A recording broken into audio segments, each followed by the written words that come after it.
তো দণ্ডবত প্রণতি। জয় রাধে, জয় রাধে।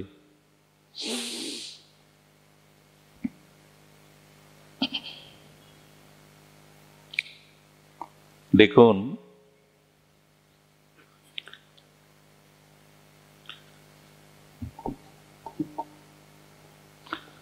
ভাগবত কথা।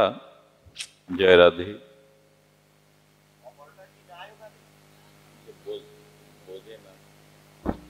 জয় শ্রী রাধে, জয় গৌর সুন্দর। থাক বাবা, এইভাবে থাক, একটু বোঝেন হয়তো।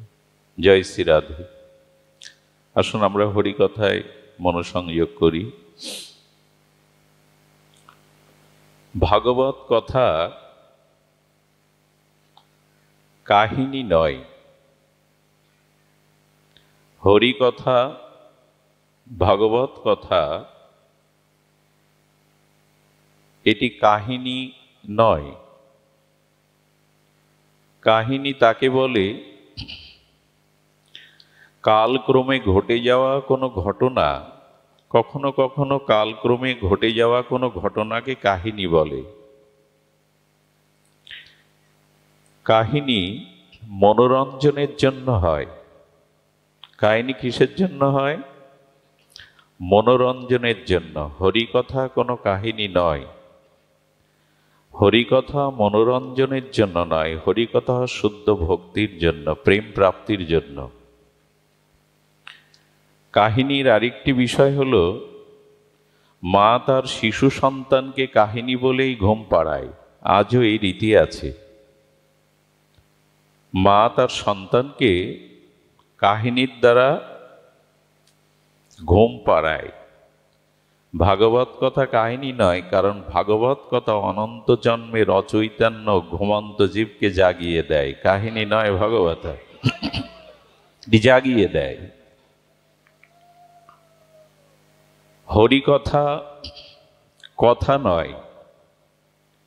এই জন্য আমাদের সতর্ক থাকতে হবে। ভাগবত কোনো কাহিনী বিষয়ক কালক্রমে ঘটে যাওয়া ঘটনা নয়। হরিকথা কি বলা হয়েছে না, কম ধাতু থেকে কথা শব্দ নিষ্পন্ন হয়। কম, কম ধাতু মানে সুখয়ম স্থয়পতি ইতি কথ ইতি কথম। অর্থাৎ হরিকথা, কৃষ্ণকথা, ভাগবত কথা আমাদের পরম অনির্বচনীয়, অকল্পনীয়, পরম মাধুর্যময় সুখ বা চমৎকারিত্ব আনন্দে আমাদেরকে পৌঁছে দেয়। এরই নাম কথা। আবার বলি, অনির্বাচনীয়, অপার্থিব। কি রে বাবা, বারবার কি করে, শব্দযন্ত্র ঠিক করতে পারে না। রেখে দাও একভাবে। জয় শ্রী রাধে। এইভাবে থাক, এগুলো আগে নির্ণয় করতে হয়। তো অনির্বচনীয়, অকল্পনীয়, মাধুর্যময়, পরম চমৎকারিত্ব, সুখম স্থপয়তি, সেই পরম আনন্দ ঘন সুখেই আমাদের স্থাপন করায় হরিকথা। এই জন্য আসুন আমরা ভাগবত, এই বীর্যবতী মহামাধুর্যময় হরিকথা, কাজ করছে না সাউন্ড, মাধুর্যময় হরিকথা আমরা শ্রবণে মনোনিবেশ করি। ভক্তির ক্রম, ধ্যান দিন, যা হয় হোক, ভক্তির ক্রম অর্থাৎ ভাগবত ভক্তির সূচনা বা ক্রম শুরু হয় কখন? আমাদের জীবনে ভাগবত ভক্তির ক্রম বা সূচনা, মাঙ্গলিক সূচনা কখন হয় না? এটি শ্রবণ দিয়েই, হরিকথা শ্রবণ দিয়েই ভক্তির ক্রম আমাদের জীবনে সূচনা হয়, শুভ সূচনা হয়। এই জন্য হরিকথা প্রেম ভক্তি প্রাপ্তির, ভগবত প্রাপ্তির সূচনা, সোপান, প্রথম সোপান।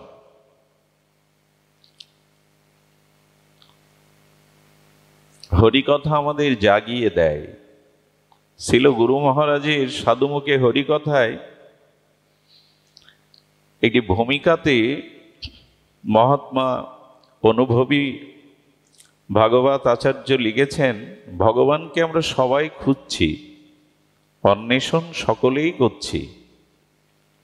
কেউ বা নির্জল উপবাস থেকে, কেউ ফল আহার করে, কেউ দুগ্ধ আহার করে, কেউ পূজা থেকে পরিক্রমায়, কেউ তীর্থ থেকে তীর্থান্তরে, কেউ ব্রত থেকে মহাব্রতে, সকলেই এই অন্বেষণ করে হরিকেই খুঁজছেন, কৃষ্ণকেই অন্বেষণ করছেন, ভগবানকেই অন্বেষণ করছেন।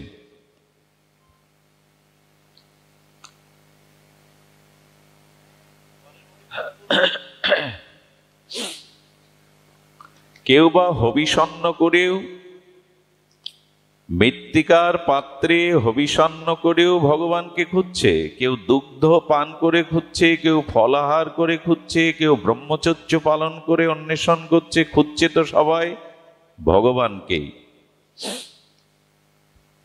দেখুন, বহু মুনি বহুবিধ দিগদর্শনের দ্বারা, মার্গদর্শনের দ্বারা, সাধন উপায়ের দ্বারাও তারা ভগবানকে জানবার, উপলব্ধি করার চেষ্টা করছেন। তো পূজা থেকে পরিক্রমায়, তীর্থ থেকে তীর্থান্তরে, ব্রত থেকে ব্রতান্তরে এমনি করে খুঁজতে খুঁজতে হরি অন্বেষণকারী, কৃষ্ণ অন্বেষণকারীর সামনে এক সৌম্য মূর্তি এসে দাঁড়ালো। সেই সৌম্য শান্ত মূর্তি আগন্তুককে প্রশ্ন করছেন, কাকে খুঁজছ? বলো, হরিকে খুঁজছি, হরিকে অন্বেষণ করছি। আপনি আমায় বলুন, হরি কোথায়? তো সৌম্যজন একটু মৃদু হাসলেন, প্রসন্ন হাস্যবদনে বললেন, হরি কোথায় যদি তুমি অন্বেষণ করতে চাও, সঠিক অনুসন্ধান হলো হরি কোথায়, হরি কথায়। উনি বলছেন হরি কথায়। তো যদি হরিকে অন্বেষণ করতে চাও তো হরি কথায় হরিকে পাবে, অন্য কোনো উপায়ে হরি মিলবে না। হরি কথাতেই হরিকে মিলবে। যেখানে সাধুমুখে হরি কথা, মহৎ অনুভববেদ্য মুখ নির্গলিত ভগবানের দিব্য নাম রূপ লীলা কথা, সেই হরি কথার মধ্যে, সাধুমুখে হরি কথার মধ্যেই হরিকে মিলবে। অন্বেষণকারী এই সৌম্য শান্ত সমাহিত মহান ব্যক্তিত্বের মুখে কথা শুনে তিনি শান্ত হলেন। এবং এই কথা দেবশ্রীপাদ নারদ প্রাচীন বহিরাজাকেও বলেছিলেন, রাজা, আপনি ধর্মের নামে এতগুলো পশু হত্যা করে রক্তে রঞ্জিত করেছেন মাটি, এর পরিণাম ভালো নয়। প্রাণী হত্যা করে ভগবান সন্তুষ্ট হয় না। তো প্রাচীন বহিরাজার এই পরিণামের ভবিষ্যৎকে দেখিয়েছিলেন দেবশ্রীপাদ নারদ। তুমি যাকে আঘাত করছো, তুমি যার প্রাণ বধ করছো ধর্মের নামে দেবীর সামনে, একদিন তারাই তোমার প্রাণ নেবে। এই ভবিষ্যৎকে দেখানোর পর প্রাচীন বহির দেবশ্রীপাদের নারদে চরণে পড়ে গিয়েছিলেন, আমার উপায় বলুন, আমি কি করে ভগবৎ প্রেম লাভ করে নিজের চিত্তকে শুদ্ধ বিমল করতে পারবো, আপনি উপায় বলুন। তখনই দেবশ্রীপাদ এই শব্দটি উল্লেখ করেছিলেন, যত্র ভগবতা রাজান সাধব বিশদাশয়া ভগবত গুণানুকথন শ্রবণ ব্যাঘ্র চেতস। আপনি যান, ভাগবত মহা স্নিগ্ধ শান্ত অনুভববেদ্য ভজনানন্দী নির্মল চরিত্র সাধুগণের মাঝে গিয়ে ভগবানের কথা উৎকর্ণ হয়ে শ্রবণ করুন। এখন প্রাচীন বহিত রাজা, রাজার তো একটু অভিমান স্বাভাবিক থাকার কথা। রাজা বলছেন আমি রাজা, আমি যদি বক্তা ঘরে এনে তার মুখে হরিকথা শ্রবণ করি হবে না, সবার মধ্যে গিয়ে বসতে হবে, আমি রাজা। দেবশ্রীবাদ বলছেন হবে না। ঘরে বক্তা ডেকে এনে শ্রবণ করলে তাতে আপনার প্রেম ভক্তি হবে না। কারণ সাধুগণের মধ্যে বসে হরিকথা শুনলে বহু কাল ধরে, বহু জন্ম ধরে যে সকল ভগবানের প্রিয় ভক্তগণ তারা ভজন করতে করতে, ভজন অনুরাগের দ্বারা, ভজন তত্ত্বের দ্বারা তাদের হৃদয়ে যে অনুভূতি সঞ্চিত হয়েছে, সাধুগণের মধ্যে বসে শুনলে সেই সাধুগণের হৃদয় থেকে তাদের ভজন অনুভূতি কণা তোমার মধ্যে প্রবেশ করে হরিকথায় তোমাকে প্রেম ভক্তি দিয়ে দেবে। তুমি ঘরে বসে শুনলে হবে না। এই জন্য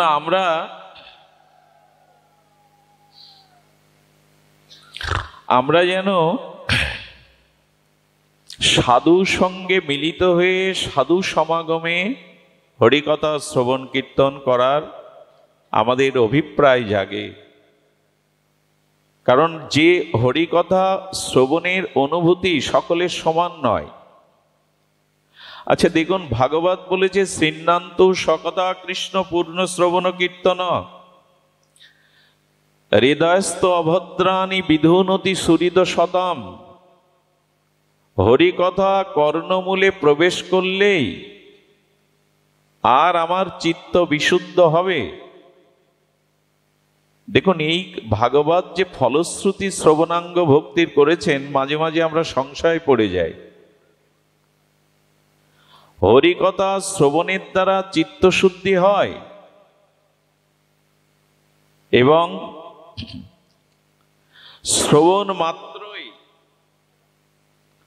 শ্রবণ মাত্রই আমাদের আত্মকল্যাণ হয়।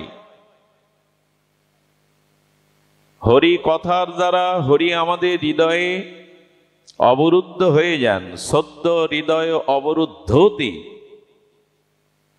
হরিকথা শ্রবণের আগ্রহ জাগলেই হরি হৃদয় অবরুদ্ধ হয়ে যান। এই যে ফলশ্রুতি, একদিনের কৃষ্ণ কথা, কৃষ্ণ প্রেম ও সায়রে আমাকে ডুবাতে পারে, প্রেম ভক্তি দানে সমর্থ। কিন্তু এই যে হরিকথা আমরা শুনছি দিনের পর দিন, বছরের পর বছর, আমাদের সে ফলশ্রুতি কই? দেখবেন ঘুমন্ত মানুষের, এইগুলো এখন করতে যেও না, এগুলো ভাগবতে বিঘ্ন হয়, এগুলো আগে এসে এখানে রাখবে। জয় রাধে। বস বস বস।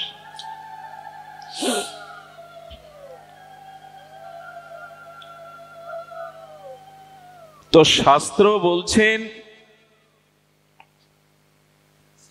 কোন ঘুমন্ত মানুষকে, দেখবেন একটু লক্ষ্য করবেন, কিছু মানুষের নিদ্রা আছে, ঘুম আছে, যে অল্প একটু আওয়াজ হলেই, কোনো শব্দ হলেই ভেঙে যায়। ধ্যান দিন, এমন কিছু মানুষের নিদ্রা এত গাঢ়, সুগভীর নিদ্রা, যে সহজে ঘুম ভাঙে না। অন্য উপায় এবং বহুবিধ উপায় করেই তবে তার ঘুম ভাঙাতে হয়। আমরা তো রামায়ণে দেখেছি কুম্ভকর্ণের ঘুম ভাঙানোর জন্য বাজি বাজনা মাইকও লাগানো হলো। কারো ঘুম অল্প শব্দ হলেই ভেঙে যায়, কারো ঘুম এত সুগভীর সহজে ঘুম ভাঙে না। আর কিছু লোকের ঘুম আছে, ঘুম ভাঙে বটে, ডাকলে উঠেই আবার ঘুমিয়ে পড়ে। হরিকথা আমরা যারা শুনি, আমাদেরও এই লক্ষণ। কারো কারো একদিনের হরিকথায় আত্মচেতনা এসে যায়, ভগবত ভক্তির অতিমতি এসে যায়, একদিনেই অল্প ডাকেই ঘুম ভেঙে যায়। আমার মতো কিছু অভাগা জীব আছে যারা বহুদিন ধরে হরিকথা শুনছে, কিন্তু এই যে বহু ডাকাডাকিতেও ঘুম ভাঙে না তাদের। বহুকালের অলসতার গভীর নিদ্রা ভাঙতে চায় না। এতদিন হরিকথা শুনলাম, কিন্তু আবার কিছু মানুষ আছে জাগে, হঠাৎ করেই হরিকথা শুনে সংস্কার হয়, দীক্ষা নেই, মালা তিলক নেয়, প্রসাদ ভোজন করতে শুরু করে। কিন্তু কিছু লোকের অভ্যাস আছে ঘুম থেকে উঠে আবার ঘুমিয়ে পড়ে। জাগলো কিন্তু জেগে থাকতে অলসতায় ঘুমিয়ে পড়ে। আচ্ছা, হরিকথার যদি এত দিব্য মহিমা হয়, হরিকথা শুনলে যদি হরি হৃদয়কে অভদ্র জন্ম জন্মান্তরের পাপ মলিনতা সেগুলো নির্মল করে দেয়, তো আমার হচ্ছে না কেন? এক সাধুকেই জিজ্ঞাসা করা হয়েছিল মহাত্মাকে। তিনি বললেন, দেখো, কাপড়ের ধুলা ময়লা লেগে গেলে আর গঙ্গার জলে, রাধাকুণ্ডের জলে বা পুষ্করণীর জলে ধুয়ে দাও, ধুলোগুলো ধুয়ে যাবে। কিন্তু যে কাপড়ে অনেকদিন ধরে তৈল বা ঘৃত মাখানো, ওটা ঠান্ডা জলে চোবাতে গেলে আরো বেশি জড়িয়ে যাবে। আমার হৃদয় হলো অনন্ত জন্মের পাপ অপরাধের তেল ঘি মাখানো। হরিকথা শহরে চোবালে সহজে যাবে না। তবে কি করতে হবে? হরিকথা শুনতে থাকো, বিরতি দিও না। হরিকথা ক্রমান্বতিতে শুনতে থাকো, ধীরে ধীরে ধীরে ধীরে তোমার ঘুম ভাঙবে। অনাদিকালের অবিদ্যা, অনাদিকালের তোমার চিত্তে পাপ দূষিত অভদ্র যেটি, সেটি ভগবানই ধুয়ে মুছে দেবেন। হরিকথা শ্রবণ করতে থাকো। শ্রোতব্য, কীর্তিতব্য, স্মতব্য ইচ্ছায়ত অভয়ম। মৃত্যু ভয়ও থাকবে না, শ্রবণ করো হরিকথা। সাধুমুখে শ্রদ্ধালু হয়ে শ্রবণ করো। আচ্ছা, শোনা এবং শ্রবণ করা কি এক? একটু ধ্যান দিন। শোনা, হরিকথা শোনা, শ্রবণ করা কি এক? একই তো শব্দ, শোনাও যা শ্রবণও তাই, কিন্তু নয়। আচ্ছা, পশু পাখিগুলো, জন্তু জানোয়ারগুলো শুনতে পায়, পায় কিনা? ওদের সামনে হরিকথা বললে ওরা শ্রবণ করতে পারবে তো? শ্রবণ আর শোনা এক নয়। যেমন আপনি দেখছেন, অন্য জন্তু জানোয়ারেরও চোখ আছে, ওদের দেখা আপনার দেখা এক কি?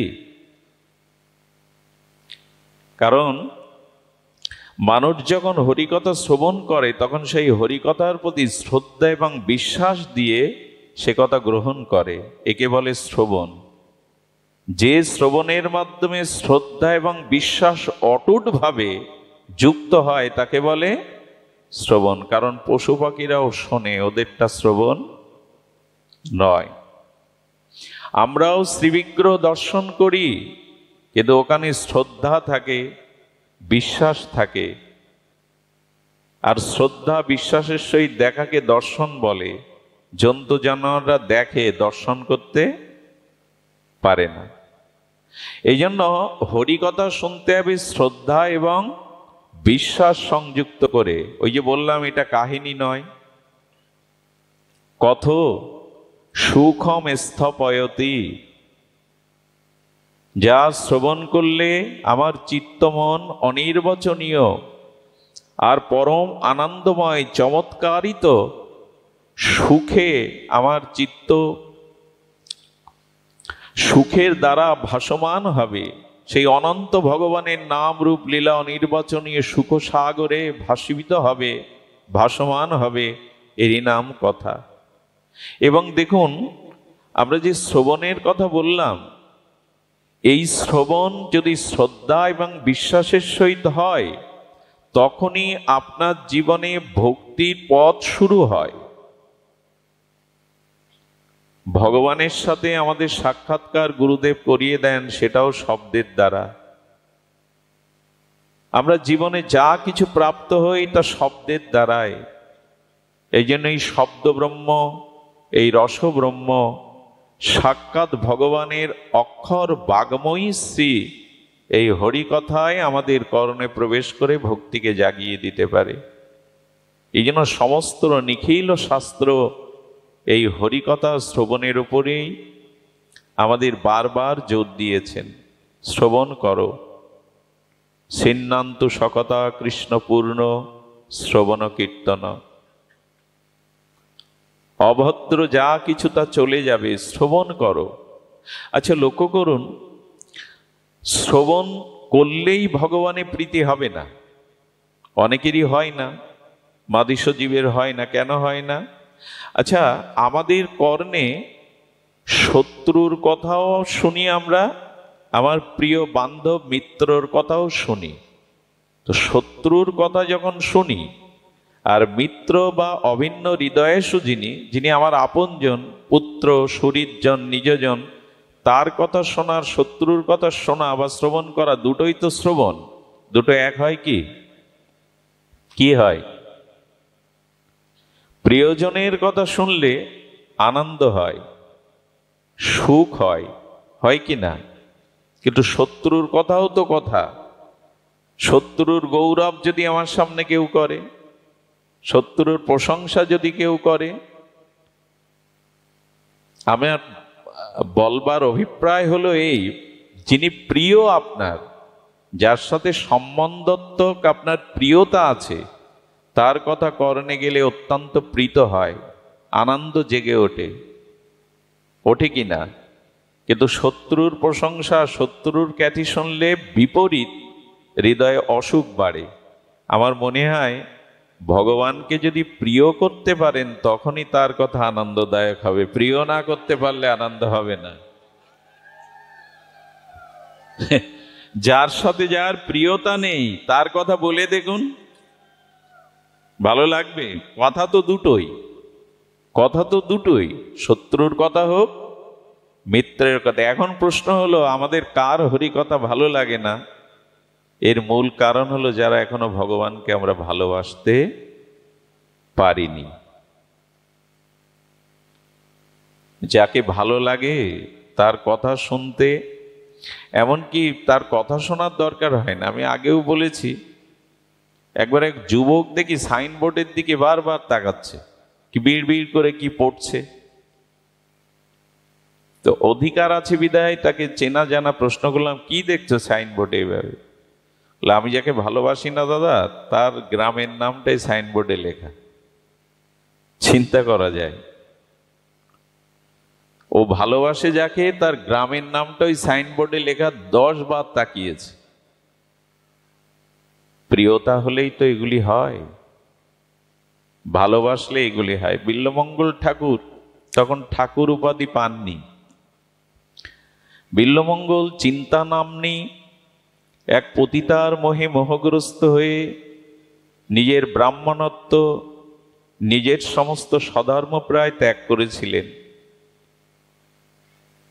তো গভীর ঝড় ঝঞ্ঝাবাতের রাত্রে, বরিশনমুখর রাত্রে চিন্তার কাছে যাওয়ার তার যে ব্যাকুলতা, সেই ব্যাকুলতায় যেতে গিয়ে নদী পাড়ের কোনো মাঝি ছিল না।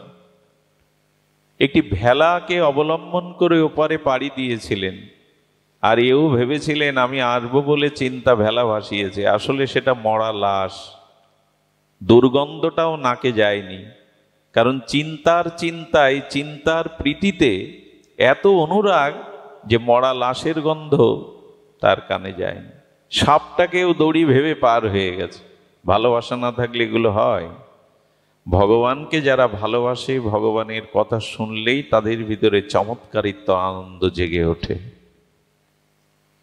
এই জন্য মহাত্মারা বলেছেন, সাধনার প্রথম পর্বে হরিনামটা বেশি করে করতে হয়।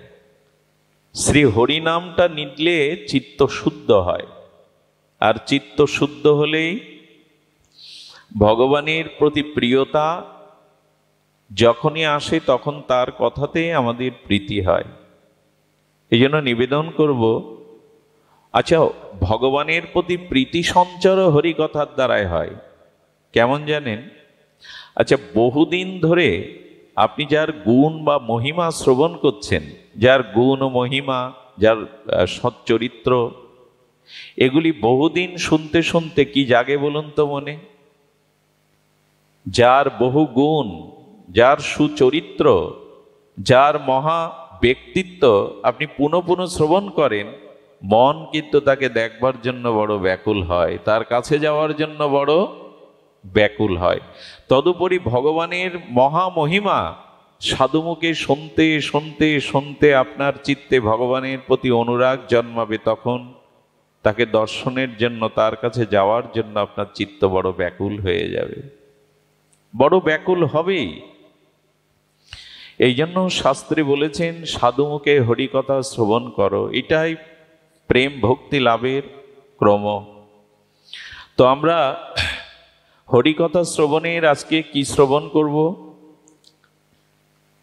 বিষয়ী মানুষ ভাগবত প্রসঙ্গে যথার্থ প্রসঙ্গ আনার সক্ষমতা ভজন নাই, তবে এই মুহূর্তে স্মরণ এলো, আসুন আমরা চেষ্টা করি হরিকথা শ্রদ্ধা ভক্তি বিশ্বাস দিয়ে শ্রবণের দ্বারা আমরা ভগবানের প্রতি একটু সমর্পিত হই, যেটা সমর্পণ বলা হয়েছে। আমরা যেটাকে আরো একটু সাধু ভাষায় শরণাগতি বলি। একটু শরণাগতি, এটা সমস্ত সাধনার অন্তিম স্তর। শরণাগতি হলো সমস্ত সাধন মার্গের অন্তিম স্তর। একথা ভগবান সার্বভৌম গীতাতেও শেষে এসে বলেছেন। অর্জুনও শেষে এসে শরণাগতি স্বীকার করেছেন। প্রথমে বলছেন শিষ্যস্তেমং সাদিমাং প্রপন্নম, আমি আপনার শিষ্য, আমার কর্তব্য কর্ম সম্পর্কে ভগবান আপনি নির্ণয় করুন। গোবিন্দ বলছেন যুদ্ধ করো, অর্জুন বলছেন আমি আত্মীয় বধ করে এদের রক্তে রঞ্জিত হয়ে রাজ ক্ষমতা চাই না। আচ্ছা, একদিকে বলছে আমি তোমার শিষ্য হলাম, আর একদিকে গোবিন্দের কথা উনি শুনছেন না যে আমি যুদ্ধ করব না। এটি কি শিষ্য গ্রহণ করা হলো? আনুগত্য গ্রহণ করা হলো? কিন্তু ভগবান শেষে এসে যখন বললেন সর্বধর্মান পরিত্যাজ্য মাম একাং শরণাং ব্রজ, তখন অর্জুনের উত্তর বদলে গেল। অর্জুন তখন বলছেন নষ্টমোহ স্মৃতিলব্ধা, আমার মোহ নষ্ট হয়ে গেছে, আমি স্মৃতি ফিরে পেয়েছি, এখন করিষ্যে বচনান্তক, এখন আমি আপনার কথা পালন করব। এই জন্য কর্ণে রথের চাকা মৃত্তিকার অভ্যন্তরে প্রবেশ করলে কর্ণ যুদ্ধ করতে সমর্থ নয়, রথের চাকা তুলবার জন্য চেষ্টায় রত। অর্জুনকে বলছেন অর্জুন, কোন যোদ্ধাকে বিনা অস্ত্রে বিনা শস্ত্রে তাকে বধ করা উচিত নয়, আমি রথের চাকাটা উত্তোলন করেই তোমার সাথে যুদ্ধে রত হব। অর্জুনও বুঝলেন নিরস্ত্র কর্ণের উপরে কোনো যোদ্ধার বা কোনো যুদ্ধের নীতি নয় যেটাকে বাণ বরিশন করা। শ্রীকৃষ্ণ হুঙ্কার দিয়ে উঠলেন, এই মুহূর্তে পার্থ ওকে বধ করো। কর্ণের দিকে তাকিয়ে কৃষ্ণ বলছেন, যেদিন দ্রৌপদীর বস্ত্রহরণ হয় সেদিন তোমার ধর্মজ্ঞান কোথায় ছিল কর্ণ?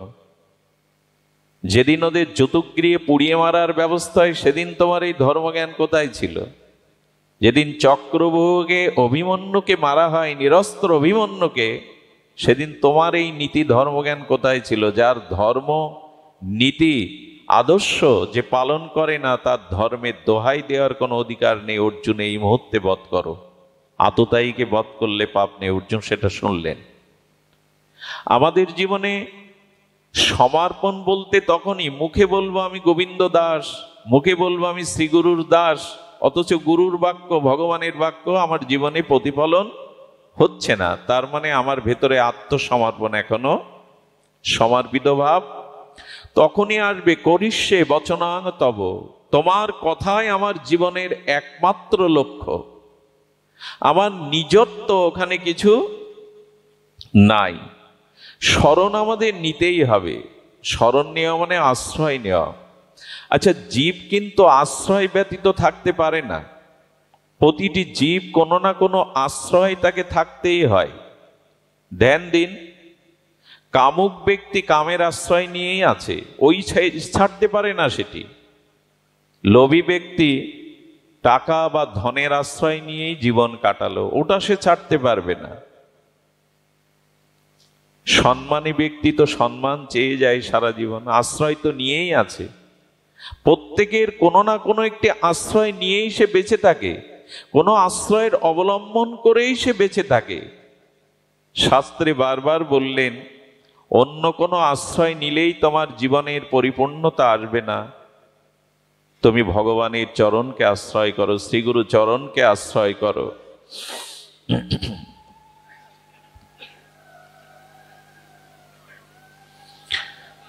তুমি ভগবানের চরণের শরণাগত হও। সব থেকে সহজ সাধ্য এটিই হলো সাধন শিরোমণি। সাধনার অন্তিম স্তর হলো ভগবানের শরণাগতি হও, ভগবানে আশ্রয় নাও। প্রত্যেকটি মানুষ কোনো না কোনো আশ্রয়ে সে আশ্রিত। গীতা শাস্ত্র, ভগবত শাস্ত্র বারবার এই কথাই বলেছেন, তুমি ভগবানের আশ্রয় নিয়েই ভজন করো। দেখুন, আশ্রয় বলতে আমরা বহুবার একথা শুনেছি। একটু নির্ভর করুন। আমাদের ভয় আছে, মৃত্যু ভয়, এ সংসার স্খলনের ভয়, পতনের ভয়, কিন্তু ভগবান বললেন যে আমার আশ্রয় নাও। আচ্ছা, ভগবানের আশ্রয় নিতে গিয়ে যদি অন্য কর্ম, ক্রিয়াকর্ম সবকিছু প্রত্যাব্যয় হয়ে যায়, ভগবান বলছেন আমাকে আশ্রয় করে অন্য সবকিছু, এমনকি সব ধর্মই যদি ত্যাগ করো, মা সূচ ভয় নেই, আমি তোমার সমস্ত পাপ হতে মুক্ত করব। কত বড় অভয় বাণীর পরেও আমরা বিশ্বাস করতে পারলাম না, আমাদের নির্ভরতা এলো না। বললেন যে আমার উপরে তুমি নির্ভর করো, আর নির্ভর তো আমাকে করতেই হবে, কারণ আমি অংশী, আমি তোমার অংশী, তুমি আমার অংশ।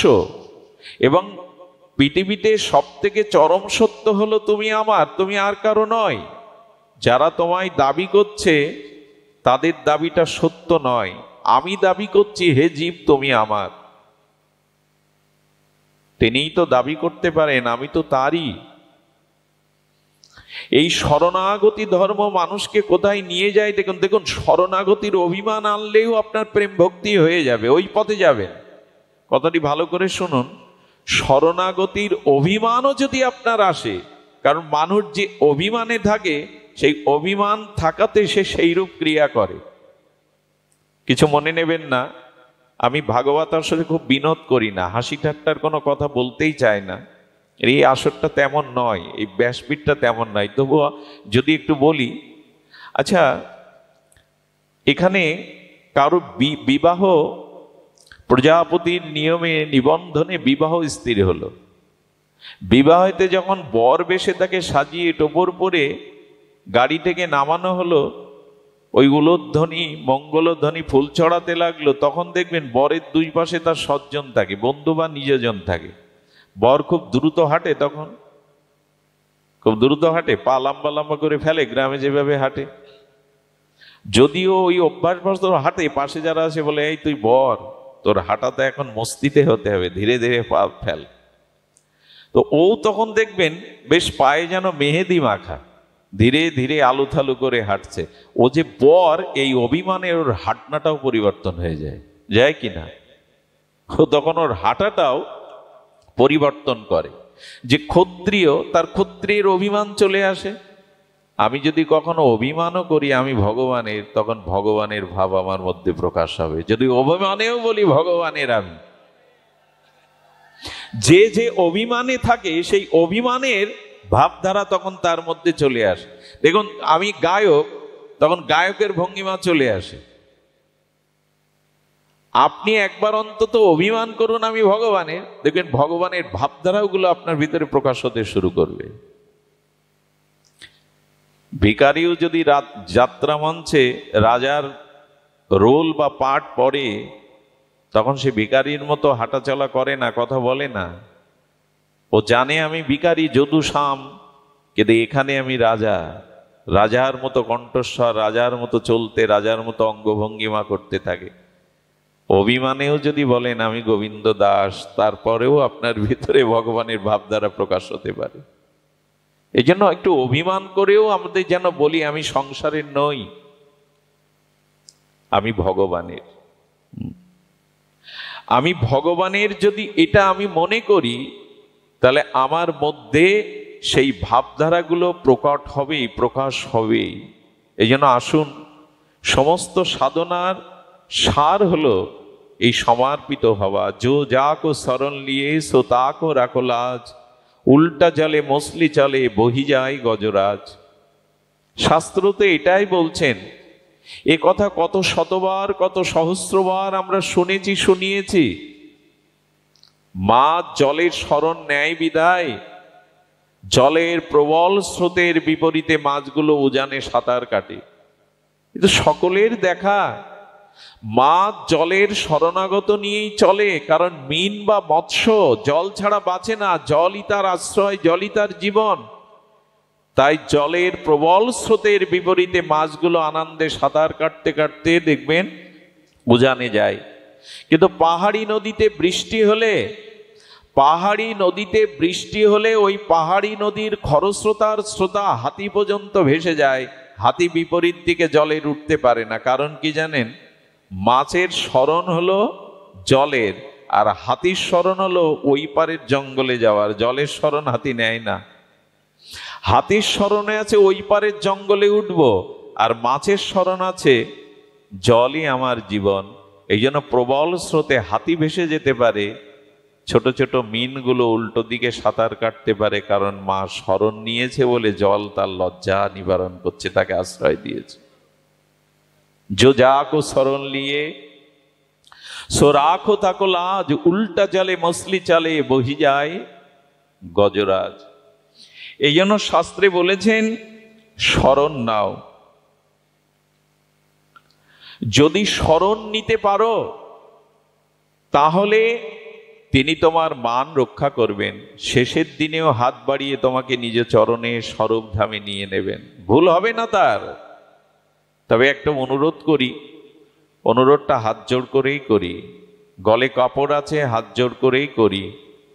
জগতে ভগবান শ্রী গুরুদেবের মহতের বৈষ্ণবের শরণ নিন, শরণাগতি নিন, কিন্তু সংসারের অর্থ বলুন, সম্পদ বলুন, একে যদি প্রবলভাবে এর আশ্রয় নেন তা আপনাকে ব্যথা পেতে হবে। কারণ অর্থ আপনাকে ভালোবাসতে পারে না, আপনি অর্থকে ভালোবেসেছেন। আপনি অর্থকে আশ্রয় দিয়েছেন, কিন্তু অর্থ আপনাকে আশ্রয় দিতে পারে? অর্থ তো চলে যায়, এত কষ্ট করা অর্থ চলে যায় রোগ শোকে, শত্রুর হাতে। ও আপনার জন্য ওর ভিতরে কোনো অনুরাগ আছে তো, ভালোবাসা আছে তো, যে তুমি কষ্ট করে আমায় রোজগার করেছিলে, আমি চলে যাচ্ছি। অনুরোধ করব, আর কতকাল অর্থ বিত্ত সম্মানের শরণ নেবেন? অনুরোধ করছি, টাকা আপনাকে ভালোবাসতে পারে না, আপনিই টাকাকে ভালোবেসেছেন। টাকা আপনাকে আশ্রয় দিতে পারে না, আপনার আশ্রয়ে টাকা আছে। যাকে এত ভালোবেসেছেন, রোজগার করেছেন, ও আপনার মর্ম বোঝে না, ও ভালোবাসতে জানে না, ও জড়ো। বাড়িটাও তাই, আর যদি বলি সংসারটাও তাই। সংসার কাউকে ভালোবাসেনি, সংসারে ভালোবাসাই নাই, ভালোবাসার অভিনয় মাত্র দেখা যায়। এখানে আসলে নিজেকেই নিজে সকলে ভালোবাসে, আর আপনাকে ভালোবেসেছে এই জন্য, নিজে সুখী হওয়ার জন্য। আপনাকে সামনে রেখে আপনাকে ভালোবেসে সে সুখ পায়, তাই আপনার প্রতি ভালোবাসার অভিনয় করে। এ পৃথিবী ভালোবাসতে জানে না। এ পৃথিবীতে প্রকৃত ভালোবাসা ভগবানের কাছে ছাড়া কারো কাছেই নাই। এই জন্য এই জগতে জড় বস্তুকে ভালোবেসে, বাড়ি গাড়ি সম্পদ অর্থ, একে আমরা ভালোবেসে জীবন কাটালাম। কিন্তু মনুষ্য জীবন, দেখুন, এই মনুষ্য জীবনের মান্যতা আমরা এখনো উপলব্ধি করতে পারিনি। মনুষ্য জীবনের মান্যতা যদি উপলব্ধি করতে পারতাম, ভগবানকে ভজন না করে পারতামই না। কারণ মনুষ্য জন্মের মুখ্য উদ্দেশ্য হলো ভগবৎ প্রাপ্তি। অন্য কোনো প্রাপ্তির জন্য আমাদের এই জন্ম নয়। একথা কতবার শতবার সহস্রবার আমাদের কর্ণে গেছে, উপলব্ধি আসেনি। মনুষ্য জন্ম ভগবৎ প্রাপ্তির জন্য, ভগবৎ ভজনের জন্য, এটাই মুখ্য। কিন্তু আমাদের জীবনে এই উপলব্ধি আসেনি। ভালো যাদের বাসলাম, এক সময় এই উপলব্ধি আসবে, ভালোবাসা যথার্থ জায়গায় আমি নিয়োগ করিনি, ভালোবাসাকে আমি অপমান করেছি, ভালোবাসা যেখানে দেওয়ার আমি দেইনি। এই জন্য বর্তমান বিশ্বে মানুষ দেখবেন ভালোবেসে আঘাত পেয়ে বলে আর কাউকে ভালোবাসবো না, আর কাউকে মন দেব না।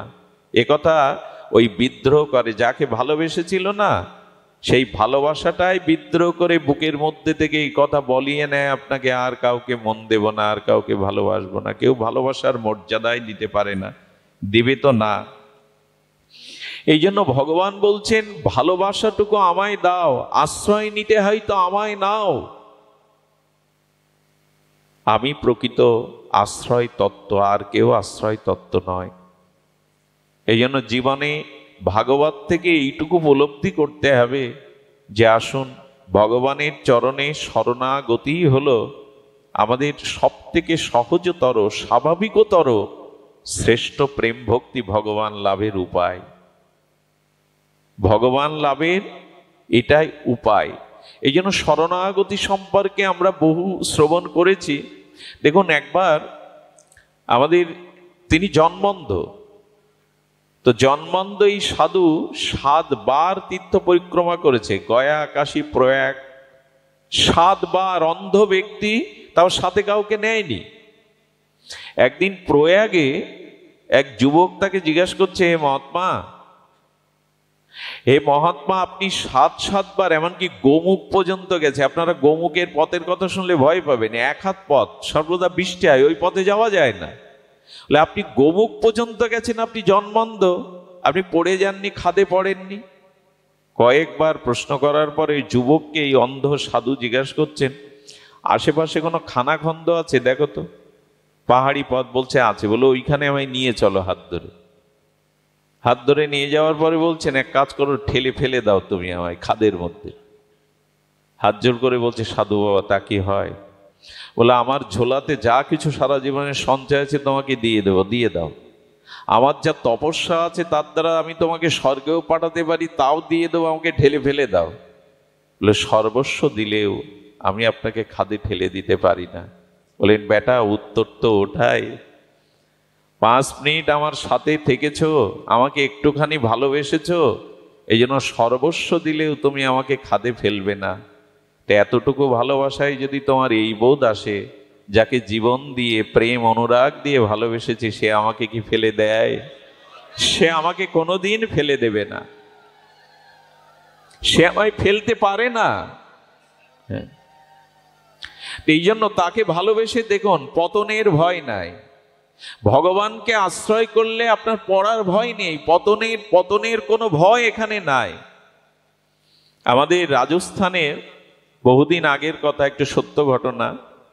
রাজস্থানের এক যুবরাজ, আমেরিকাতেই তার লেখাপড়া, তার কর্মজীবন।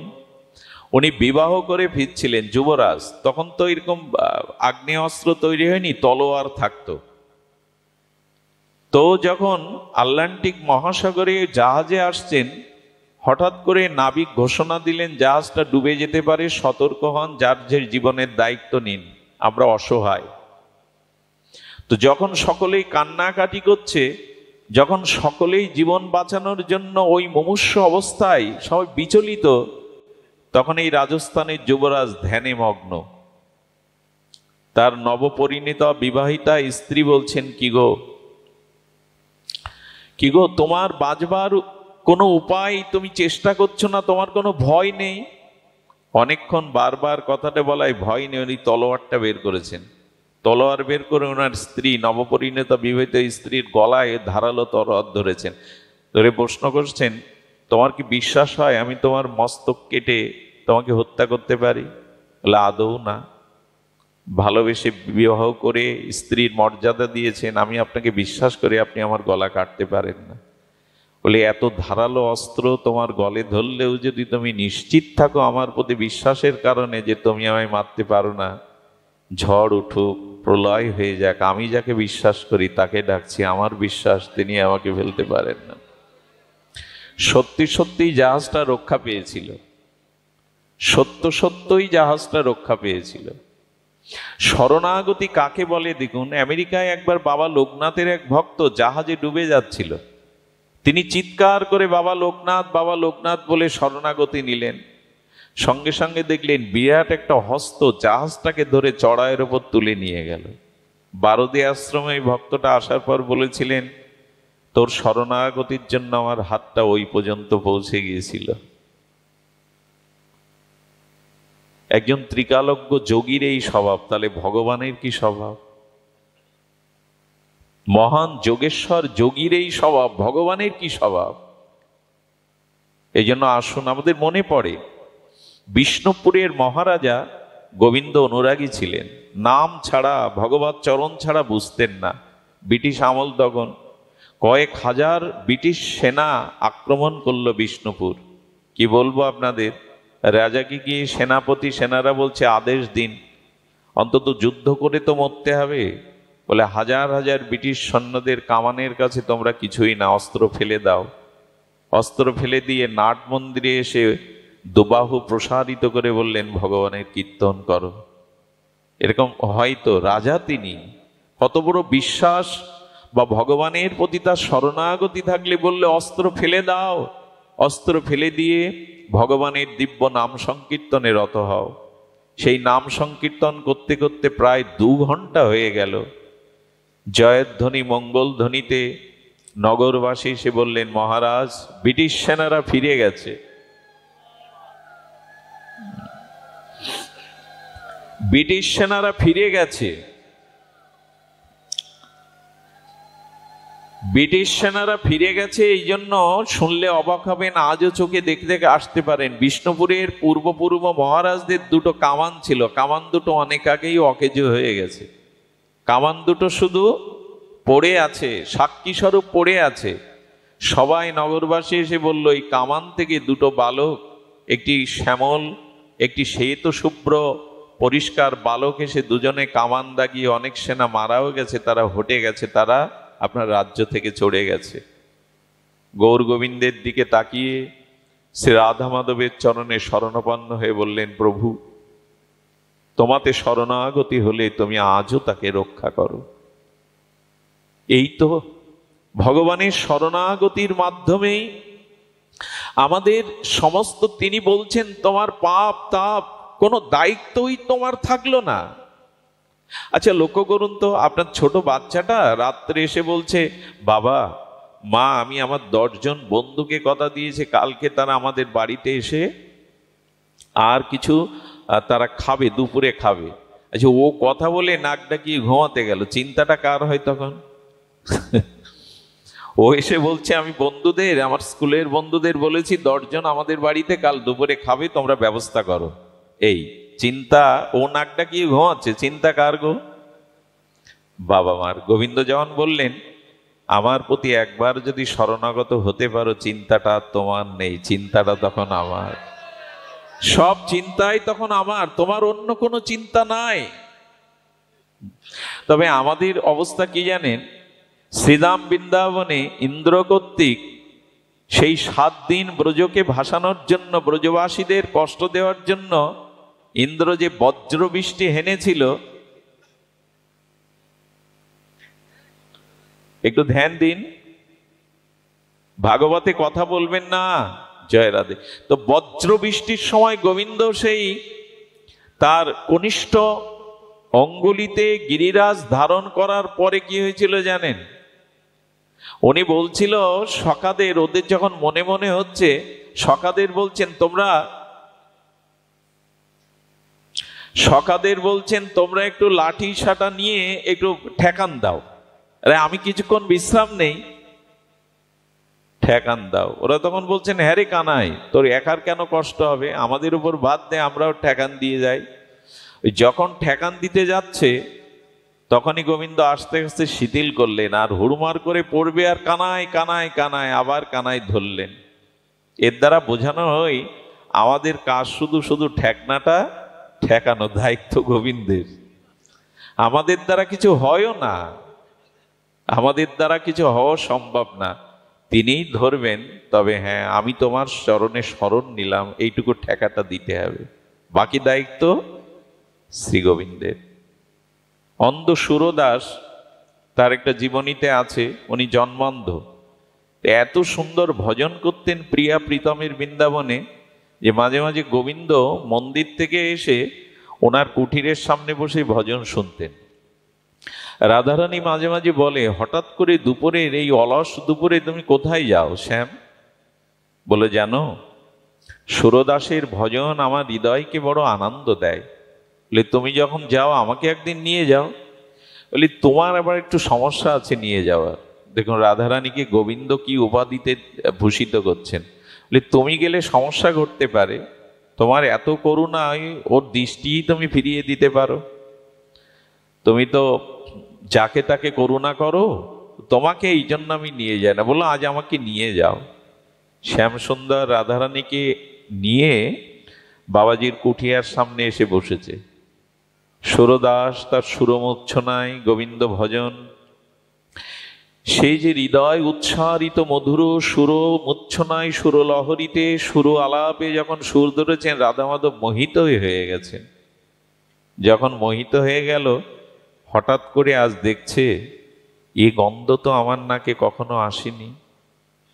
আজকে কি এলো? যার জন্য গাওয়া, যার জন্য গান, সে কি এলো দুয়ারে? হঠাৎ করে তখন ওর মনে হয়েছে যে না, হঠাৎ করে মনে হয়েছে যে না, হয়তো প্রিয়া প্রীতম আসতে পারে। হঠাৎ করে সঙ্গীত গাইতে গাইতে বাইরে বেরিয়ে পড়েছে। যেই বাইরে বেরিয়ে পড়েছে লাঠি নিয়ে, বুঝতে পেরেছে লাঠি নিয়ে বাইরে বেরিয়েছে। বেরোনোর সাথে শ্যামা প্রিয়া প্রীতম ওর পেছনে পেছনে চলেছে। হঠাৎ করে ইচ্ছা করেই সুরদাস জানতো সামনে একটা বড় ও লাঠি দিয়ে চলতো, তো সে একটা খাদ আছে, সে খাদ গর্তের মধ্যে ইচ্ছা করেই পড়ে গেছে। দেখি প্রিয়া প্রীতম এলো কিনা। যেই পড়ে গেছে গোবিন্দ বলছে চলো।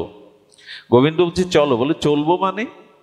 আরে তোমার ভক্ত পড়ে গেছে, তুমি চলতে বলছো? আরে ওকে যেভাবে হোক তোলো। বলে এই জন্য তো তোমায় আনতে চাইনি, যাকে তাকে দেখলে তোমার করুণা উদলে ওঠে। আরে সুরদাসকে ব্রজে সকই চেনে, ওকে কেউ না কেউ তুলবে, আমরা তুলতে গেলে ধরা পড়ে যাবো। রাধারানী বলে তুমি গেলে যাও, আমি বাবাকে এখানে ফেলে রেখে যেতে পারবো না। এই হলো রাধা ঠাকুরানী। কি করলো জানেন? গোবিন্দ তখন বলছে তো তুমি উপায় করো। রাধারানী নিজের 19 আঁচলটা দিয়ে দিলেন। বাবাজি এটা ধরো, বাবাজি এটা ধরো বললে ওই 19 বস্ত্রখানা নেওয়ার সাথে সাথে গন্ধে বুঝতে পেরেছেন এটা ঠাকুরানীর। এমন দিব্য গন্ধ হতে পারে না, প্রসাদী গন্ধ। জড়িয়ে ধরেছে, শ্যাম সুন্দর টানছে আর রাধারানী শ্যামের হাত ধরে টানছে। শরণাগতি ভক্তের জন্য এও ভগবান করে। যখন ওপরে উঠলো না, তখন বিবেককে বলছে, বিচারকে বলছে নে আজকে ইচ্ছা করেই চরণ, যখন যুগল এসেছে চরণটা জড়িয়ে ধর। এই সুযোগ হয়তো পাবি না। যেই টান দিয়ে উপরে উঠেছে ইচ্ছা করেই উনি চরণটা জড়িয়ে ধরেছে। যেই চরণটা জড়িয়ে ধরেছে সঙ্গে সঙ্গে বলছেন ছেড়ে দাও। ছাড়বো না। বলো তুমি প্রিয়া প্রীতম এসেছো, একবার অন্তত তোমাদের দেখতে চাই। বলে দেখো বাবা, তুমি এক কাজ করো, আমাদের ছেড়ে দাও। বলেন ছেড়ে দিতে পারি, একবার একটু তোমাদের মাধুর্য যুগল মূর্তি দর্শন করতে চায়। রাধারানী, গোবিন্দ ইশারা করছে, রাধারানী কোমল হস্ত চোখে বুলিয়ে দিলেন। যেই যুগল মাধুর্য মূর্তি দর্শন করলেন, প্রেমে মূর্ছিত হয়ে পড়লেন। মূর্ছিত হওয়ার পরে যখন চেতনা ফিরল, রাধারানীকে কি বললেন জানেন? হে ঠাকুরানী, হে প্রীতি প্রতিমা, হে করুণাময়ী, তুমি আমাকে আবার অন্ধ করে দাও। আরে দৃষ্টি ফিরে পেয়েছো, আমাদের দেখেছো, আবার অন্ধ হতে চাইছো কেন? কেন চাইছি জানো? যে চোখ দিয়ে তোমাদের যুগলকে দেখেছি, এই চোখ দিয়ে জগতের আর কিছু কোনোদিন আমি দেখবো না। ওই রূপ আমি হৃদয়ে দেখব, আর কোনো কিছুই আমি এ চোখে দেখব না। তো শরণাগত ভক্তের জন্য ভগবান এও করেন, সর্বদা এরূপ করেন। এই জন্য আমি বলবো যে আমাদের অন্য কোনো সামর্থ্য নাই। ভজন সাধন করে গোবিন্দকে পাবো এ সামর্থ্য আমাদের নাই। কত যুগ যুগান্তর যোগী ঋষি মণিগণ তপস্যা করে যোগ অবলম্বন করে তাকে পায় না। আমরা কি করে পাবো? ভগবান এই জন্য এই কলিযুগে বিশেষত বলেছে শরণাগতির কথা। আমাকে স্মরণ নাও, আমার চরণে আশ্রয় নাও। এই জগতে একমাত্র আশ্রয় তত্ত্ব তিনি। ভগবানের আশ্রয় ব্যতীত আমরা নির্ভয় হতে পারি না। পরীক্ষিত মহারাজের এই সপ্ত দিনে তিনি সর্বস্ব অর্পণ করে দিয়েছিলেন হরিকথার কাছে, শ্রী গুরুদেবের কাছে। এই জন্য তিনি গোবিন্দ দুর্লভ চরণ পেয়ে গেলেন। শরণাগতি ধর্ম আমাদের সর্বোচ্চ সর্বত্র সাধনের স্তরের অবধি শেষ সীমা। এখানেই আসতে হবে। আর শরণ কাকে নেব? শরণ কাকে নেব? গুরু মহারাজ বলেছিলেন গোবিন্দকে, রাধারানীকে কেন স্মরণ করতে হবে জানেন? আমি আগেও বলেছি, শুনিয়েছি আপনাদের। এই তল্লাটের যদি একজন স্বনামধন্য ব্যক্তি থাকে, হাজার হাজার ভূ সম্পত্তির মালিক, মান সম্মান, এ সমাজে অনেক উচ্চ কক্ষায় তিনি, পেছনে হয়তো 10-20 জন লোক তার সর্বদা সাথেই থাকেন, পেছনেই চলেন। কেউ বা ছত্র ধরেন, কেউ বা তার চলার পথ মসৃণ করেন। এই ব্যক্তিটা যদি পক্ষাঘাতগ্রস্ত হয়ে আর কোনো ঘটনার কারণে পড়িত হয়ে থাকে, মলমূত্র বিছানায় ত্যাগ করতে থাকে, তখন দেখবেন ওই স্বনামধারী ওই লোকটার এত উপাধি, এত ব্যক্তিত্ব, কিন্তু ধীরে ধীরে ধীরে ধীরে সজ্জনগণ আর তার খোঁজ নিতে আসবে না। পুত্র পরিজনও বিশেষ প্রয়োজন ছাড়া তার কাছে আসবে না। আচ্ছা, তার একান্ত বাল্য বন্ধু যদি তার কাছে আসে, আর সে যদি বলে, বন্ধু আমি তো ওই ব্যক্তি, সেই সম্মান, সেই নাম, সেই ব্যক্তি এখনো এই দেহে আছি, এক কাজ করো, আমি এত স্বনামধন্য, আমাকে 2 লাখ টাকা নিয়ে কিনে তোমার বাড়ি নিয়ে যাও। বন্ধু বলবে, না আমি কিনবো কি, তুমি যদি বিপরীতে আমাকেও 2-5 লাখ টাকা দাও, তোমার এই পচা গলা, এই মলমূত্র ত্যাগ করা দেহ আমি আমার বাড়ি নিয়ে যাবে কি কেউ? তখন ওর মনে হলো আমাকে গ্রহণ করবার তো কেউ নেই এখন। বন্ধু বলছে আমি উল্টে তাকে টাকা দিলেই এই যে মলমূত্র ত্যাগ করা দেহটা কে নেবে? আমি একবার একটা বাস্তব চিত্র দেখেছিলাম।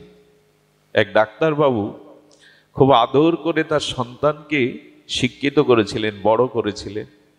ডাক্তারবাবুর প্রারব্ধে কি ছিল জানি না, উনি প্রায় 1 বছর পড়েছিলেন, ওই খাটেই মলমূত্র ত্যাগ করতেন। একদিন একটা দৃশ্য দেখে হাউমাউ করে কেঁদেছিলাম। বুঝেছিলাম এই জগৎকে ভালোবেসে খুব বেশি কিছু পাওয়া যাবে না। ওই ছেলেটা কি করতে জানেন? ওই ছেলেটা ওই যে ময়লা মলমূত্র দুর্গন্ধ পিতার কাছে যেত না, একটা মোটর সেট করেছিল। সেই মোটরের বড় পাইপ দিয়ে 10 হাত দূর থেকে ওই জলের ফোয়ারা দিয়ে পরিষ্কার করতো। ওই চোখে মুখে যখন লাগতো চিৎকার করতো এইভাবে জল না দিতে, তো ওইভাবেই দিত। সেদিন বুঝেছিলাম স্নেহ, মমতা, ভালোবাসার মূল্য এই সংসারে কেউ দেয় না।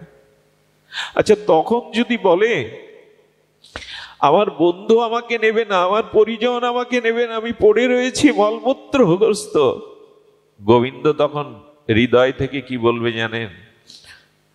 তোকে আমি একমাত্র আছি, এখনো নিতে পারি। আমি একমাত্র আছি, তোকে নিতে পারি। একবার তুই প্রাণ উজাড় করে বল, গোবিন্দ আমি তোমার, আমি তোকে ত্যাগ করব না, আমি এখনো আছি তোমাকে নেওয়ার জন্য, আমি এখনো আছি। ভগবান তাকে ছেড়ে যান না।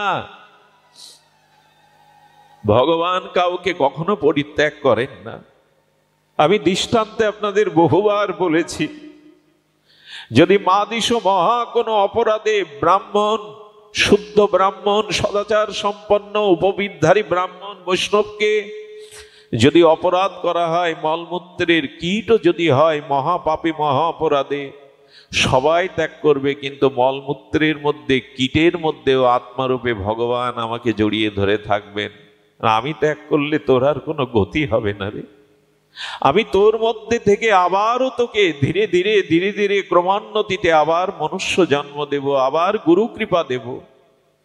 আমাদের সনাতন গোস্বামী পাদ বৃহৎ ভাগবতামৃত চরিত্রে, গোপকুমার চরিত্রে লিখেছেন, এক অনন্য ভক্তির সিদ্ধান্ত স্থাপন করেছেন এই গ্রন্থে। বৃহৎ ভাগবতামৃতে গোপকুমার যখন বৈকুণ্ঠে গেল, বৈকুণ্ঠের বিলাসমূর্তি শ্রীমান নারায়ণ উঠে নাচতে লাগলেন। উনি আনন্দে গোপকুমারকে জড়িয়ে ধরে বললেন, গোপকুমার, তোমাকে আমার করবে বলে, তুমি কবে আমার হবে বলে আমি কাঁদতাম। কাঁদতে কাঁদতে আমি গুরু রূপে, জয়ন্ত রূপে তোমাকে দীক্ষা দিলাম। সেখানে গুরু মহারাজ বলেছেন, এই দেখুন ভগবানের কৃতজ্ঞতা, ভক্ত বৎসল্য। ভগবান বললেন, পৃথিবীর একজন মানুষও, একজন জীবও যতদিন আমার কাছে ফিরে না আসবে আমার ধামে, সেই জীবের জন্য আমি অপেক্ষা করতে থাকবো, কাঁদতে থাকবো। কারণ ও যে আমার, ও যে আমার।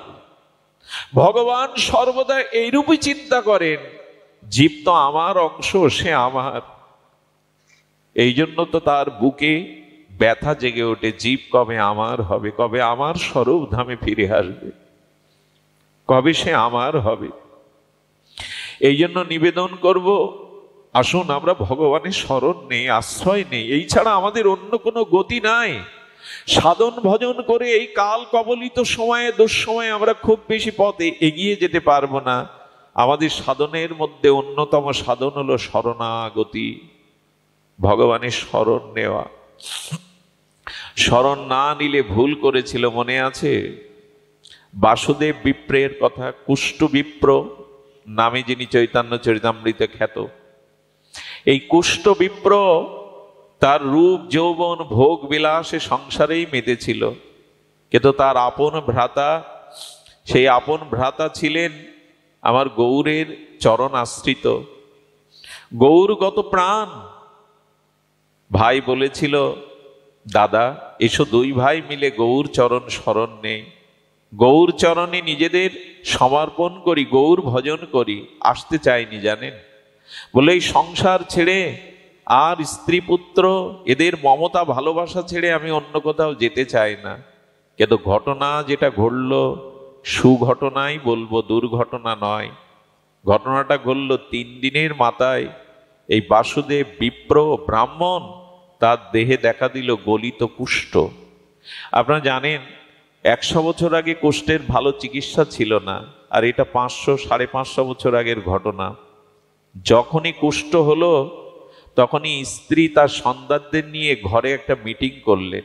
আহা, মিটিংটার বিষয় কি জানেন? খোকা, তোদের বাবার গায়ে গলিত কুষ্ঠ হয়েছে, এবারও ছোঁয়াচে রোগ, এক ঘরে থাকা যাবে না। বাসুদেব বিপ্র কান কিন্তু খোলা, কুষ্ঠ হয়েছে কিন্তু কান তো বধির হয়নি, কানে শুনছে। খোকা, তোদের বাবাকে এক ঘরে রাখা হবে না। বললো, মা আমাদের মনের কথাই তুমি বলেছ, ছোঁয়াচে কুষ্ঠ, এটা এক ঘরে থাকলে সংক্রামিত হবে, তো কি করতে চাও মা? বললো, বাহির বাড়িতে একচালা করে তোর বাবাকে রাখা হোক, যতদিন রোগের কোনো স্বীকৃতি বা নিষ্কৃতি কিছু না হয় ততদিন ওখানেই থাকুক। ছেলেগুলো বলল, মা আমাদেরও মত তাই। বাসুদেবের চোখে, এই কুষ্ঠ বিপ্রের চোখে প্রথম জল এলো। আমারই ঘর, আমারই সংসার, আমারই স্ত্রী, আজ আমার ঘরে জায়গা নেই। বাহ, এতদিন তো সংসারকে এইভাবে বুঝিনি। এই জন্য মাঝে মাঝে সংসারে ব্যথা পাওয়া ভালো, যন্ত্রণা পাওয়া ভালো, এটা মনে করিয়ে দেয়, নিজের আপনজনকে মনে করিয়ে দেয় সংসারে সুখ। গোবিন্দকে উদ্ধব বলেছিল, ভগবান তুমি কোনো জীবকে যখন কৃপা করো, সে বুঝবে কি করে তুমি তাকে করুণা করছো, কৃপা করছো? উদ্ধবজি জিজ্ঞাসা করছেন গোবিন্দকে, তুমি কোনো জীবের প্রতি যখন করুণা করো, সে বুঝবে কি করে যে তুমি তাকে কৃপা করছো? বলে, উদ্ধব আমি যখন এই জগতে কাউকে করুণা করি, কৃপা করি, তখন তার সম্পদ কেড়ে নেই। বলে, সম্পদ কেড়ে নাও কেন? বলো, অর্থ সম্পদ সামর্থ্য চলে গেলে তখন তার প্রিয়জনরা তার থেকে দূরে সরে যেতে থাকে, কটু কথা বলতে থাকে। তখন সে উপলব্ধি করে এরা আমার ভালোবাসার কেউ না, তখন তার আমার কথা মনে পড়ে। এই জন্য কোনো জীবকে যখন আমি করুণা করি, তখন তার সম্পদ কেড়ে নেই, তাকে প্রিয়জনের এই প্রিয়তার মোহ জাল থেকে বের করে নেই। আমি বহুবারও বলেছি, মাকড়সার জাল আপনার ঘরে গিয়ে দেখবেন ওই মাকড়সাটা শুষ্ক, ওর ভেতরে কিছু নেই। কেন নেই জানেন? যে জাল ও বুনেছিল স্বপ্নের জাল, ওই জাল বুনে ওর পুত্র কন্যা স্ত্রী নিয়ে ওই জালের মায়ার রাজত্বে সুখে ছিল, কিন্তু ওই জালেই যখন আটকে মরে যায় তখন কি করে জানেন? ওই স্ত্রী পুত্রের ভেতরের অংশগুলো খেয়ে ফেলে। এই জন্য আজকে জালে গিয়ে মাকড়সায় হাত দেবেন, ফাঁপা ওর ভিতরে কিছু নেই, ওরাই খেয়ে ফেলে। যাদের জন্য জীবন যৌবন সর্বস্ব অর্পণ করলেন না, তারা ভগবানের জন্য আমার জন্য কিছু করবে না, বরঞ্চ আমার কাছে রূপ যৌবন যা আছে সবকিছু চুষে নেবে। এই জন্য এই সংসারে মায়ার পদ্মাটা হটিয়ে দিয়ে শ্রীগুরু মহারাজ জানিয়ে দেয়, ভগবানকে ভালোবাসো, তার চরণে আশ্রয় নাও। বাসুদেব বিপ্রকে বাইরে রাখা হলো। বাইরে যখন আছে না, সেদিন কি হয়েছে জানেন? ওই বাইরে থেকে থেকে তীর্থের কাকের মতো ক্ষুধায় কাতর হয়ে এক মুঠো অন্নের জন্য প্রতীক্ষা করছে, কিন্তু আজ আর তার কাছে অন্ন দেওয়ার কেউ নাই। স্ত্রী কি করলো জানেন? স্ত্রী নাকে কাপড় দিয়ে একটা থালা ছুঁড়ে দিল, দুমুঠো অন্ন, ক্ষুধার অন্ন দিল। কিন্তু এর পরের দৃশ্যটা না বলাই ভালো। ওই উচ্ছিষ্ট থালাটা বিড়াল কুকুর এসে চাটত, ধুয়ে দেওয়ার কেউ ছিল না। মাঝে মাঝে বাড়ির কাজের লোকদের দিয়ে পাঠাতো, পুত্র কন্যা স্ত্রী আর ওর কাছে এসো না। গলিত কুষ্ঠগুলো তখন গলিত হয়ে গেছে, কুষ্ঠ পোকা হয়ে গেছে, পুজ রক্ত হয়ে পোকা হয়ে খসে খসে পড়ছে, কেউ আর আসে না। ওই পোকাগুলো রাত্রে দেখছে বাসুদেব যে পোকাগুলো ক্ষতস্থান থেকে ঝরে ঝরে পড়ে যাচ্ছে। পৃথিবীর ইতিহাসে এমন আমি শুনিনি। ওই ঝরে যাওয়া পোকাগুলোকে আবার তুলে তুলে ওই ক্ষতস্থানে দিয়ে বলছে, তোরা যাস না, তোরা আমার শরীরে থাক, তোরা যাস না, তোরা না এলে আমি সংসারের স্বরূপকে বুঝতে পারতাম না, আপনজনদেরকে বুঝতে পারতাম না, তোরা থাক। তোরা, এই পৃথিবীর ইতিহাসে অন্যতম একটি ঘটনা, ক্ষতস্থানের পোকাগুলো আবার ওইখানে দিয়ে বলছে, তোরা আমায় ছেড়ে যাস না। ওরে, তোরা এসেছিলি এই জন্য সংসারকে আমি বুঝতে পেরেছি, তোরা যাস না।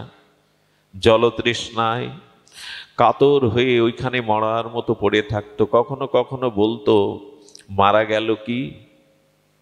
হঠাৎ একদিন আশায় বুকে আশা জাগলো, কে যেন এসে বলল, গো পাশের গ্রামে মহাপ্রভু ভক্ত সঙ্গে সংকীর্তন করতে এসেছে। তখন কি আশা জাগলো জানেন? আশা জাগলো, প্রভু এ জন্মে তো তোমার ভজন হলো না, তোমার চরণে পৌঁছানো হলো না, আমার শরীরও আজ উপযোগী নয় তোমার কাছে যাওয়ার। তবে হ্যাঁ, আমি যাব, আমি ধুলায় গড়াতে গড়াতে যাব। যদি যাওয়ার পথে মৃত্যু হয়, এই সান্ত্বনা নিয়েই যেতে পারবো যে তোমার পথে চলতে গিয়েই দেহ ত্যাগ করেছি প্রভু, তোমার পথে চলতে গিয়েই দেহ ছেড়েছি। আর যদি পৌঁছায়, তবে শুনেছি তুমি পতিত পাবন, শুনেছি তুমি অনাথের বন্ধু, তুমি পরম কারুণিক, পরম দয়াল, তুমি কাউকে ত্যাগ করো না। এই ভাবতে ভাবতে না, ও মাটিতে গড়াতে গড়াতে গৌর গৌর বলতে বলতে চলেছে। পরিণতি এই, চলতে চলতে যখন গিয়ে পৌঁছালো মহাপ্রভু সে স্থানে, তখন ভোর হয়ে গেছে। প্রভু সংকীর্তন বিশ্রাম দিয়ে ভক্তদের নিয়ে অনেকটা পথ চলে গেছে। আচ্ছা, মানুষের শেষ অবলম্বনটাও যখন হারিয়ে বসে, তখন তো তার হাহাকার ছাড়া কিছু থাকে না। ওই ধুলায় বলছে, বলতে পারো প্রভু কোথায় নৃত্য করেছিলেন, কোথায় দাঁড়িয়েছিলেন? ওই ধুলাতে গড়াগড়ি দিচ্ছে, আর হৃদয় থেকে সেদিন ভেসে এলো সেই আর্তনাদ, হা গৌর, হা গৌর। এই ডাক যখন ওখান থেকে হৃদয় থেকে শত উচ্চারিত হলো, অনেক দূরে মহাপ্রভু চলে গিয়েছিলেন সাঙ্গপাঙ্গ ভক্তদের নিয়ে। হঠাৎ প্রভু দাঁড়িয়ে বললেন, ওগো কে যেন আমায় ডাকছে গো, কে যেন আমায় ডাকছে। বহু দূরে তাকিয়ে ভক্তরা বলছে, প্রভু পেছনে কেউ নাই, কেউ তো ডাকছে না। না গো, কে যেন আমায় ডাকছে, জানো, যেন সব হারিয়ে হা গৌর বলে আমায় ডাকছে। এ ডাক কানে শোনা যায় না, এ তো হৃদয়ের ডাক। আজও তিনি শোনেন। কেউ যখন ডাক শোনার থাকে না, কেউ যখন আহ্বানে সাড়া দেয় না, শরণাগতি ভক্তকে গোবিন্দ ওইভাবে সাড়া দিয়ে তিনি সাড়া দেন। কে যেন আমার হৃদয় দিয়ে ডাকছে, পথ ছেড়ে দাও। দৌড়াতে দৌড়াতে মহাপ্রভু এলেন। ধোলায় ধূসারিত কুষ্ঠ ব্যাধিগ্রস্ত বাসুদেব বিপ্রের সমস্ত গায়ে ক্ষত ক্ষত, পোকাগুলো ঝরে ঝরে পড়ছে। মহাপ্রভু করুণায় দুহস্ত বাড়িয়ে বলছেন, বাসুদেব কই, এমন মিষ্টি করে তো কেউ অনেকদিন হয় ডাকেনি। বাসুদেব ফিরে তাকিয়ে দেখেন শ্রীকৃষ্ণ চৈতন্য ভগবান দাঁড়িয়ে। প্রভু এসেছো তুমি? হ্যাঁ, তুমি তো ডাকলে আমায়, যেন একবার যে আমায় ডাকে তার কাছে না গিয়ে আমি পারি না। এসো বাসুদেব। না প্রভু, ওখানে দাঁড়াও, আর এসো না। এই পচা গলা কুষ্ঠ ব্যাধি পুজ রক্তময় এই অপবিত্র শরীরের বাতাস লাগলে তোমার তপ্ত কাঞ্চন প্রেমময় তনু কলঙ্কিত হবে। আর এসো না প্রভু। মহাপ্রভুর যে উত্তরটা ছিল তা বড় হৃদয়গ্রাহী। বাসুদেব যদি কাছেই না আসতে দেবে, বুকে না নিতে দেবে, তবে গৌর বলে কেন ডাকলে? এসো, আমি সমস্ত জীবের পাপ তাপ নেওয়ার জন্যই তো কলিযুগে এসে হাত বাড়িয়েছি। অনন্ত জন্মের পাপ অপরাধ যা থাকুক, এসো আমার কাছে এসো। মহাপ্রভু গিয়েই বাসুদেবকে গাঢ় প্রেম আলিঙ্গন দিলেন। গাঢ় প্রেম আলিঙ্গন দিলেন বাসুদেবকে। আর মহাপ্রভুর সেই পরশ স্পর্শে, পরশমণির স্পর্শে বাসুদেবের সেই মুহূর্তে সমস্ত কুষ্ঠ ব্যাধি দুর্বিত হয়ে আর সুটম পূর্ণ যৌবনময় তপ্ত কাঞ্চন অঙ্গন পেয়ে গেল। গৌর চরণে সেই যে সমর্পিত হলো, আর কি গৃহে ফিরে যাওয়া হয়নি গো, আর গৃহে ফিরে যাওয়া হয়নি। এই জন্য আপনাদের একান্ত নিবেদন করব, আসুন, অনাথের নাথ তিনি। যদি কেউ না থাকে সংসারে, কেউ আশ্রয় না থাকে, শ্রী ভগবান আছেন। আমি তার, তিনি আমার। এই মন্ত্রই সার। মামেকং শরণং ব্রজ, একমাত্র আমার শরণ নাও। আজও শ্রীধাম বৃন্দাবনে গহীন অরণ্যের মধ্যে কিভাবে লুকিয়ে আছে সাধুরা, তাদের একমাত্র শরণাগতি তার। দেখুন, এই দেহ, এই রূপ যৌবন। আপনাদের এই বৃহত্তম ফরিদপুরে এক ডাক্তার ছিলেন, শুনুন সেই ঘটনা। এই ডাক্তারবাবু, তিনি মেডিকেলে পাশ করার পরে তার প্রফেসর তাকে ডাকলেন। আপনারা জানেন, ডাক্তারি শিখতে গেলে না অনেক ধৈর্যের পরিচয় দিতে হয়। আপনারা জানেন শবচ্ছেদ ঘর আছে। শবচ্ছেদ মানে লাশ কাটা ঘর। তখনকার দিনে উন্নত ব্যবস্থা ছিল না। কত দিনের লাশ ওর মধ্যে পড়ে আছে। প্রফেসর স্যার যেতেন, গিয়ে নূতন যারা ডাক্তারি পাশ করেছে তাদের হাতে ছুরি তুলে দিতেন, এই লাশটা কাটো, কিডনিটা এখানে, হ্যাঁ লিভার এখানে। এগুলো প্রত্যক্ষ শবচ্ছেদ ঘরে গিয়ে ওদের কাটতে হতো। কি বলবো, ছুরি হাতে নিয়ে যখন ঢুকেছে তখন সে কি দুর্গন্ধ। অনেক দিনের পচা গলা লাশ। ডাক্তার তো কত পরীক্ষা দিতে হয় তাদের, প্রফেসরদের সামনে, শিক্ষকদের সামনে। বলেন এই লাশটাকে কাটো। সেই পচা গলা লাশটাকে যখন ছুরি চালিয়েছে, কি বলবো, অনন্ত কোটি পোকা, বিকট দুর্গন্ধ। ওর সামনে এই পোকাগুলো যখন বেরিয়ে পড়লো, হাত থেকে ছুরি পড়ে গেল। কি গো, মনে মনে তখন আর এক পরীক্ষা দিচ্ছেন উনি। এই নাকি শরীর, এই অনন্ত কোটি পোকা, এটাই শরীরের পরিণাম। তবে যখন আমি জানতে পেরেছি, আর দেরি নয়। আমি যখন জানতে পেরেছি, আর দেরি নয়। উনি কি করলেন জানেন? বাড়ি এসে ডাক্তারি ছেড়ে দিয়ে চলে গেলেন শ্রীধাম বৃন্দাবনে। সিদ্ধ মনোহর দাস বাবাজির চরণ আশ্রয় করলেন। অনেক উপরে উঠেছিলেন মানুষটা, অনেক উপরে। গুরুদেবকে বলেছিলেন, প্রভু শরীরের পরিণামকে আমি বুঝেছি, শরীরের আমাদের এরকম হয় না। আমরা মাঝে মাঝে এগুলো দেখি বটে, কিন্তু আমাদের চেতনা ফিরে আসে না। উনি পেরেছিলেন। আর একদিনের ঘটনা শুনেছিলাম, আমাদের প্রাতঃস্মরণীয় পরম বন্দনীয় চরণ আমাদের বড় পণ্ডিতজির মুখে। তার নামটা নিতেও আমি অযোগ্য মনে করি, কিন্তু বড় পণ্ডিত বলে ডাকি। উনি বলেছিলেন, একজন ঘোর কামুক ব্যক্তি বিবাহ করেছিলেন সুন্দরী রমণীকে। এই বাংলাদেশেরই ঘটনা। তো তিনি তার স্ত্রীর প্রতি এত মোহ যে 2-3 বছরে পিত্রালয়ে যেতে দেয়নি তার স্ত্রীকে। তো সেই মেয়েটার পিতা অসুস্থ, তিনি মৃতপ্রায়, মুমূর্ষ। বাড়ি থেকে সংবাদ এলে হাত জোড় করে বলল, দাও, আমার বাবাকে দেখবার জন্য একবার অনুমতি দাও, মরে গেলে জন্মদাতা তো আর দেখতে পাবো না। ওর চোখের জল দেখে দয়া হলো, পালকি ডেকে আনলো, ডেকে বললো যাবে, দেখে চলে আসবে। যখন কিছু দূর গেল না, কিছু দূর যাওয়ার পর বলছে না, ওকে ছেড়ে তো আমি থাকতে পারবো না। দূরে গিয়ে বললেন পালকি ফেরাও। সত্য ঘটনা শুনুন, মোহ কাকে বলে, যে কতটা ব্যথা লাগে মেয়েটার বুকে। ঘরে এসে দরজা দিলেন, নিজের কাপড়গুলো উন্মুক্ত করে বললেন, আমার দিকে তাকাও, তাকাও, আচ্ছা দেখো আমার যৌবনটাকে দেখো, আমার ভিতর থেকে আত্মাটা চলে গেলে এই শরীরটাকে নিয়ে আজকে রাত্রে থাকতে পারবে? ভালো করে তাকাও। পশু কোথাকার, ভোগী কোথাকার, এই শরীরের দিকে তাকাও। আত্মা চলে গেলে এই শরীরটাকে নিয়ে থাকতে পারবে? কথাটা কথা না, তীরের মতো ওর বুকে বেঁধে গেছিল। ঘর থেকে বেরিয়ে গেল। বেরিয়ে গিয়ে কি করলো জানেন? ওই দিনই ব্রজের পথে চলে গেল। তাই তো এত মোহ, এত মোহ। সত্যিই তো ওর ভিতর থেকে আত্মা চলে গেলে ওকে নিয়ে তো আমি একদিনও ঘরে থাকতে পারবো না। এই জন্য আমাদের আশ্রয় রূপ যৌবন ভোগ বিলাস পরিজনের মধ্যে আছে আসন। এরা আছে, এদের প্রতি কর্তব্য করতে হয়, করতে হবে যতদিন বেঁচে আছি। কিন্তু গোবিন্দ বলেছেন নির্মম হয়ে করো, মমতা শূন্য হয়ে কর্তব্য পালন করো।